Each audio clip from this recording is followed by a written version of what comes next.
तो गाइस कैसे हैं आप सब लोग। द बुक ऑफ एस्पर के एपिसोड 542 के साथ हाजिर हूं। तो लास्ट एपिसोड के एंड पे हमने देखा था कि लोअर 3 सेक्टर्स का कंपटीशन स्टार्ट होने वाला है और वहीं पर दिखाते हैं कि यंग मास्टर्स हान वहां पर पहुंच जाते हैं, यानी डीमन सोल सेक्टर के लोग वहां पर पहुंच जाते हैं और सभी लोग उन्हें देखकर काफी हैरान हो रहे होते हैं। तो फर्स्ट यंग मास्टर हान भी वहां पर आया होता है और वो सोच रहा होता है कि मैं जहां पर उस मॉन्स्टर से मिलने वाला हूं, क्योंकि अभी तक जू फैन वहां पर आया नहीं होता। तो यहीं पर एल्डर्स को दिखाते हैं जो कि सारे के सारे कंपटीशन को ओवरवॉच कर रहे होते हैं। वो लोग कहते हैं कि आज यहाँ पर डीमन सोल सेक्टर के लोग क्यों आए हैं, और ऊपर से डीमन सोल सेक्टर का नंबर 1 जीनियस हान जुनफेंग भी यहाँ पर आया है। ये तो कभी किसी कंपटीशन को देखने के लिए नहीं जाता, सिर्फ और सिर्फ अपने कंपटीशन में हिस्सा लेता है। बाकी के सभी लोग जो कंपटीशन देखने के लिए आए होते हैं वो लोग भी यहाँ पर बातें करना शुरू कर देते हैं। उनमें से कहता है कहीं ऐसा तो नहीं है कि इस कंपटीशन में यानी लोअर 3 सेक्टर्स में से कोई कंपटीशन में कोई ऐसा पावरफुल बंदा है जिसको ये देखने के लिए आए हैं। तो एक लड़का उसे कहता है कि ऐसा कैसे हो सकता है। लोअर 3 सेक्टर्स को लोअर 3 सेक्टर इसी वजह से कहा जाता है ना, क्योंकि उनके पास कोई पावरफुल इंसान नहीं है। जितना मुझे पता है कि मुझे लगता है कि यहाँ पर यंग मास्टर हान यानी कि फर्स्ट यंग मास्टर हान जो है वो अकेले ही तीनों लोअर सेक्टर्स के सभी डिसाइपल्स को हराने के काबिल है, वो इतने ज्यादा पावरफुल हैं।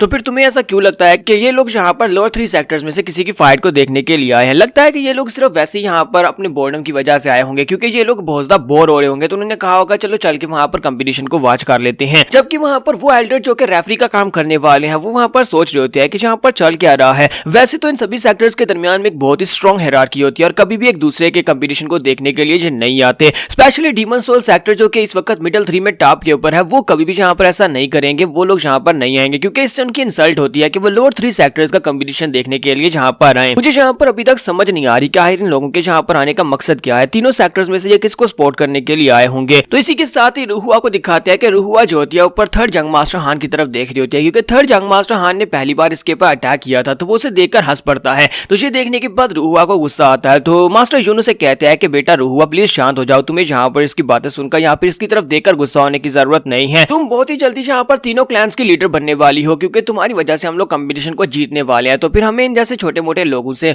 नजर मिलाने की भी जरूरत नहीं है। तो ये बात सुनने के बाद रुहुआ अपने मास्टर जून से कहते हैं कि एल्डर जून जी आपने अभी क्या कहा कि हम लोग यहाँ पर तीनों सेक्टर्स के एल्डर बनने वाले हैं। क्या आपको वाकई में लगता है कि हम लोग यहाँ पर जू फैन से जीत सकते हैं? क्या आपको लगता है कि हम लोग जू फैन को हराकर यहाँ पर मिडिल 3 सेक्टर्स में से टॉप क्वालिटी पर पहुंच सकते हैं? मास्टर जूनू से कहते हैं कि हमें पॉजिटिवली सोचना चाहिए, हम लोग यहाँ पर नेगेटिव क्यों सोचें। बस यहाँ पर अपना बेस्ट देना है और उसके बाद रिजल्ट्स तो खुद ही पता चल ही जाएंगे। बीस्ट टाइमिंग सेक्टर का लड़का उनका मजाक उड़ाना शुरू कर देता है और कहता है कि बेवकूफो, तुम लोगों को क्या लगता है कि मैं तुम लोगों को आगे निकलने दूंगा? आज भी यहाँ पर इस कंपटीशन को यहाँ पर मैं ही जीतने वाला हूँ, लास्ट टाइम की तरह। लास्ट टाइम जिस तरह मैंने यहाँ पर डीमन स्कीमिंग सेक्टर के एलिट्स को धूल चटा दी थी। जबकि तुम लोग यहाँ पर ये बात अच्छी तरह से जानते हो कि इस वक्त फर्स्ट पोजीशन जो है हमारे पास है बीस्ट टाइमिंग सेक्टर के पास है। मिडिल 3 सेक्टर्स में से पहली पोजीशन पहले भी हमारे पास थी और अब भी यहाँ पर हमारे पास ही रहने वाली है। और ऊपर से अब तो यहाँ पर हमारे पास एक बहुत ही पावरफुल स्पोर्टर भी है। क्या तुम वहाँ पर देख नहीं रहे? वहाँ पर फर्स्ट यंग मास्टर इसके साथ साथ थर्ड यंग मास्टर हान वो लोग भी यहाँ पर हमें सपोर्ट करने के लिए आए हैं। बीस्ट टाइमिंग सेक्टर का लड़का जैसे वहाँ पर ये वाली बात करता है तो रुहुआ उसे कहते हैं कि इस बात का क्या मतलब है? क्या तुम ये कह रहे हो कि यंग मास्टर हान यहाँ पर तुम्हें फेवर करने के लिए आए हैं, यहाँ पर तुम्हारा कंपटीशन देखने के लिए आए हैं? तो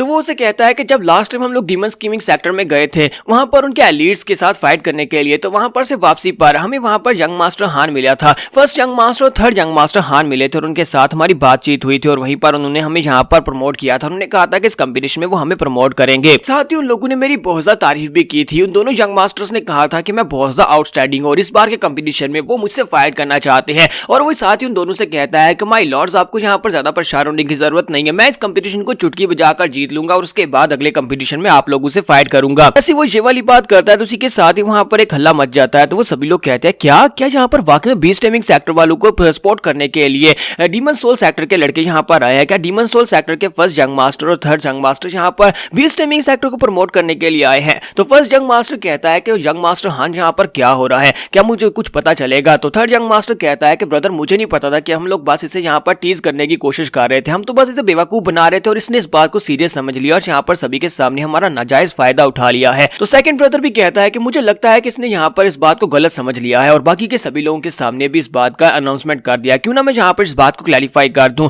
तो फर्स्ट ब्रदर उसे कहता है कि नहीं, तुम्हें यहाँ पर इसको क्लैरिफाई करने की जरूरत नहीं है। क्या तुम्हें पता है कि जब किसी को किसी के ऊपर बहुत ज्यादा बिलीफ होता है तो उसके बाद जब उसका बिलीफ टूटता है तो उसे सबसे ज्यादा दर्द होता है और यहाँ पर इससे भी सबसे ज्यादा दर्द होगा। इसी के साथ ही वहां पर फिर से एक शोर मचता है। तो वो सभी लोग कहते हैं कि वहां पर देखो कौन आया है। तो हीलियन फ्लेम सेक्टर के सभी डिसाइपल्स और एल्डर्स वहां पर पहुंच जाते हैं और सबसे आगे आगे वहां पर यानमो होता है। तो सबसे पहले सबसे ज्यादा हैरानी तो यहाँ पर थर्ड यंग मास्टर हान को होती है। तो वो कहता है कि ये क्या, ये हीलियन फ्लेम सेक्टर के लोग यहाँ पर क्या कर रहे हैं, इनकी तो पूरी टीम जहाँ पर आई और ऊपर से इनका मॉन्स्टर जानमो भी इनके साथ ही है। अब इस बंदे की अपीयरेंस यहाँ पर कोई एक्सीडेंट तो नहीं हो सकती, ये लोग यहाँ पर बोर होकर तो नहीं आए होंगे। फर्स्ट यंग मास्टर हान भी काफी ज्यादा हैरान होता है और कहता है कहीं ऐसा तो नहीं है कि ये लोग भी उसी टारगेट के लिए आए हैं जिस टारगेट के लिए हम यहाँ पर आए हैं। हम लोग भी तो यहाँ पर फाइट वॉच करने के लिए आए हैं। अगर जो उसी के लिए आए तो उसका मतलब यह है कि ये फाइट बहुत ज्यादा खतरनाक होने वाली है। तो थर्ड यंग मास्टर से कहता है लेकिन ब्रदर्स यहाँ पर ये फाइट इतनी सीरियस क्यों हो जाएगी। तो फर्स्ट ब्रदर उसे कहता है कि अगर यहाँ पर हीलियन फ्लेम सेक्टर का जानमो खुद यहाँ पर इस फाइट को वॉच करने के लिए आया और अगर ये जू फैन के लिए आया तो इसका मतलब यह है कि ये उसे सीरियसली ले रहे हैं। इसका मतलब यह है कि जू फैन वाकई में एक बहुत बड़ा खतरा है। तो हीलियन फ्लेम सेक्टर के लोग जो होते हैं ऊपर जाकर अपनी स्टेज पर खड़े हो जाते हैं, जबकि रुहुआ उसे देखती बहुत ज्यादा गुस्सा हो जाती है। मास्टर जून उसे कहते हैं बेटा रुहुआ, हम लोग इस वक्त डबल ड्रैगन गैदरिंग मैनर में है और तुम्हें यहाँ पर गुस्सा होने की जरूरत नहीं है, ना ही जहाँ पर कोई ट्रबल काज करना। मैं चाहता हूँ कि यहाँ पर चुपचाप अपने कंपटीशन के ऊपर ध्यान दो कि हम लोग यहाँ पर डीमन फ्लेम सेक्टर का मुकाबला नहीं कर सकते। यहाँ फ्लेमिंग सेक्टर के जितने लोग हैं वो सभी लोग मौजूद हैं। इसकी बात सुनने के बाद रुहुआ काफी ज्यादा गुस्सा हो जाती है और मास्टर जून से कहती है कि यहाँ पर हो क्या रहा है। इसने हमारी बहुत सारी सिस्टर्स के साथ रेप करके उनको मार डाला। यहाँ पर मेरे अपने सेक्टर के लोग मुझे सपोर्ट नहीं कर रहे ताकि हम लोग उनका बदला ले सके। हम ना तो यहाँ पर अपना बदला ले सकते हैं और ना ही यहाँ पर इसे फाइट कर सकते हैं। हमें बस हर बार यहाँ पर चुप रहने का कहा जाता है क्योंकि हम लोग उनसे फाइट नहीं कर सकते। यहीं पर एल्डर को दिखाता है कि एल्डर भी काफी ज्यादा हैरान हो रहे होते हैं और कहते हैं कि यहाँ पर चल क्या रहा है। पहले यहाँ पर मिडिल 3 सेक्टर्स में से नंबर 1 सेक्टर यहाँ पर आ गया और उसके बाद अब यहाँ पर टॉप 3 सेक्टर्स में से भी एक सेक्टर हीलियन फ्लेम सेक्टर के लोग यहाँ पर आए और उनका बेस्ट डिसाइपल जानमो भी यहाँ पर आया है। लगता है कि लोअर 3 सेक्टर्स में से कुछ ना कुछ तो खास है, लेकिन फिर भी अगर देखा भी जाए तब भी यहाँ पर बीस्ट टेमिंग सेक्टर के ये लड़का जो है ये तो बिल्कुल भी लायक नहीं है कि ये लोग इसको वॉच करने के लिए यहाँ पर आए हों। इसी के साथ ही बीस्ट टेमिंग सेक्टर का वो लड़का फिर से वहां पर चलाते हुए अपने मास्टर से कहता है मास्टर क्या तुमने देखा, मास्टर क्या तुमने देखा, वहां पर जग मास्टर हांस भी मेरे लिए आए हैं और ऊपर अब तो यहाँ पर हीलियन फ्लेमिंग सेक्टर के लोग भी यहाँ पर मुझे टारगेट करने के लिए आ गए हैं। मास्टर क्या तुम्हें अपने डिसाइपल पर फख्र हो रहा है। तो उसका एल्डर उसे कहता है कि हाँ मुझे तुम्हारे पर बहुत सा फख्र है मेरे बच्चे, तुमने यहाँ पर हीलियन फ्लेम सेक्टर के लोगों को भी तुम्हारा कंपटीशन देखने के लिए यहाँ पर बुला लिया, तो इस बात से तो मुझे बहुत ज्यादा खुशी हो रही है। तो इसी के साथ ही एल्डर वहां पर कहते हैं तो हम लोग यहाँ पर इस कंपटीशन को स्टार्ट करते हैं क्योंकि हमारे पास ज्यादा टाइम नहीं है। तो जैसे वो यहाँ पर कहते हैं कंपटीशन स्टार्ट किया जाएगा, तो इसी के साथ ही मास्टर जैंग उसे कहते हैं प्लीज यहाँ पर रुक जाएं, थोड़ी देर रुक जाएं। लेकिन एल्डर उसे कहता है कि नहीं हम लोग फिलहाल के लिए यहाँ पर रुक नहीं सकते और उसके हाथ में वहां पर 3 स्टिक्स होती हैं। तो वो कहता है कि हम लोग यहाँ पर राउंड रॉबिन की तरह फाइट करने वाले हैं। मेरे पास 3 स्टिक्स हैं, उनके ऊपर 3 नंबर लिखे होंगे।